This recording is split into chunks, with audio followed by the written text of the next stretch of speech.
అందరికీ నమస్కారం. మన ఈ మధ్య నిజామాబాద్లో మేము సంక్రాంతికి వస్తున్నాం ఈవెంట్ చేయడం జరిగింది. అది నిజామాబాద్ పట్టణంలో ఫస్ట్ టైం. ఇంతకుముందు ఎప్పుడు మన దగ్గర సినిమా ఈవెంట్స్ పెద్దగా జరగవు. అప్పుడు ఒకసారి ఫిదా సక్సెస్ మీట్ ఒకటిసారి పెట్టాము. మళ్ళీ సంక్రాంతికి వస్తున్నాం చేసాం. అంటే ఆ నిజామాబాద్తో నాకున్న అనుబంధం అలాంటిది. నిజామాబాద్ జిల్లా వాసిగా అక్కడ ఈ సినిమా ఈవెంట్ చేయాలని చేయడం జరిగింది. పోతే ఆ ఈవెంట్లో నేను మన కల్చర్లో ఉండే మన దావత్ గురించి, మటను తెలగలు గురించి సంబోధించాను.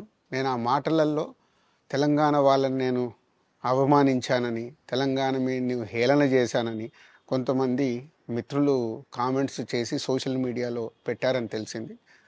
నా ఉద్దేశం అదే స్పీచ్లో లాస్ట్లో చెప్పడం జరిగింది. తెలంగాణ మన కల్చరు, మన దావత్తు నేను మిస్ అవుతున్నాను. సంక్రాంతికి 2 సినిమాలు రిలీజ్ అయ్యాక మన తెలంగాణ కల్చర్ దావత్ని నాకు చేసుకోవాలని ఉందని. సో మన కల్చర్ని అభిమానిస్తాను నేను. అదే అర్థం చేసుకోకుండా దాన్ని కొందరు సోషల్ మీడియాలో రాద్ధాంతం చేస్తున్నారని తెలిసింది. నిజంగా మీరందరూ ఆ మాట వల్ల ఏదైనా హర్ట్ అయి ఉంటే నన్ను క్షమించండి. ఎందుకంటే నా ఉద్దేశం అది కాదు. ఎందుకు చెప్తున్నానంటే, నేను నిజామాబాద్ జిల్లా బాన్సువాడలో ఫిదా అనే సినిమా షూటింగ్ చేసి ప్రపంచవ్యాప్తంగా ఆ ఫిదా సినిమా ఎంత అప్లాజ్ వచ్చింది, భానుమతి క్యారెక్టర్కి, మన తెలంగాణలో ఉండే కల్చర్కి, ఆ సినిమా ఎంత ఒక ఫ్యామిలీ ఎమోషన్స్కి ఎంత విలువ ఇస్తామనేది చెప్పడం జరిగింది ఆ సినిమాలో. అది ప్రపంచవ్యాప్తంగా ఫిదా సినిమా ఎంత పెద్ద హిట్ అయిందో మీ అందరికీ తెలుసు. అలాగే బలగం అనే సినిమా తీసినప్పుడు తెలంగాణ సమాజం మొత్తం మమ్మల్ని అభినందించింది. తెలంగాణ ప్రజలందరూ ఆ సినిమాను ఆదరించి ఇది మా సినిమా అని గుండెలకు హత్తుకున్నారు. అన్ని రాజకీయ పార్టీలు ఆ సినిమాని అప్రిషియేట్ చేస్తూ మమ్మల్ని ప్రతి ఒక్క స్టేజ్ దగ్గర తీసుకెళ్ళి అభినందించారు, అన్ని రాజకీయ పార్టీలు. సో ఒక తెలంగాణ వాసిగా ఒక తెలంగాణని అభిమానించే నేను తెలంగాణని హేళన చేస్తానని ఎలా అనుకున్నారో నాకు తెలియదు. పోతే దాంట్లో ఏదైనా మీ కమ్యూనికేషన్లో తప్పుగా అర్థమైంటే నన్ను క్షమించండి.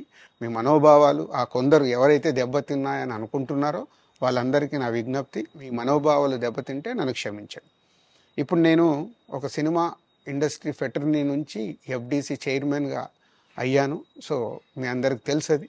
సో ఇటు సినిమా ఇండస్ట్రీకి అటు ప్రభుత్వానికి మధ్యలో ఉంటూ సినిమా ఇండస్ట్రీకి అవసరపడ్డట్టుగా నేను అన్ని సహాయ సహకారాలు చేస్తూ ఈ హైదరాబాద్లో హెల్దీ వాతావరణము, తెలుగు సినిమాకి, తెలంగాణలో అభివృద్ధి చెందాలనుకునే యువతకి అందరికీ నేను ఉపయోగపడేలాగా ఉండాలి. మన అలాగే పవన్ కళ్యాణ్ గారు కూడా చెప్పారు, యూత్ చాలా ఉన్నారు, వాళ్ళందరికీ కూడా సినిమా ఇండస్ట్రీలో ఇష్టం ఉన్న వాళ్ళని అప్గ్రేడ్ చేసి చేయాలని. ఆ ప్రభుత్వంతో కూడా అక్కడ సినిమాలో కావాల్సిన అందరినీ డెవలప్ చేస్తూ వాళ్ళందరూ మళ్ళీ తెలుగు సినిమాకే, తెలంగాణలో నేర్చుకున్న, ఆంధ్రాలో నేర్చుకున్న వాళ్ళందరూ తెలుగు సినిమాకే ఉపయోగపడతారు. సో అందరికీ, తెలంగాణలో ఉండే అన్ని రాజకీయ పార్టీలకి నా విజ్ఞప్తి, నన్ను రాజకీయాల్లోకి లాగకండి. అలాగే ఎఫ్డీసీ అనేది కూడా సినిమాకి ఉపయోగపడే లాంటి అభివృద్ధి పనుల గురించి అవే చేస్తాను తప్పితే అది రాజకీయాలకు సంబంధించింది కాదు. ఎఫ్డీసీ కానీ నేను కానీ సినిమాలకే ఉపయోగపడతాము. ఇది అన్ని రాజకీయ పార్టీలు అర్థం చేసుకొని ఫర్దర్గా నన్ను ఇలాంటి అవసరం లేని వీటిలోకి లాగకూడదు అని మీ అందరికీ, అన్ని రాజకీయ పార్టీలకు నా విజ్ఞప్తి.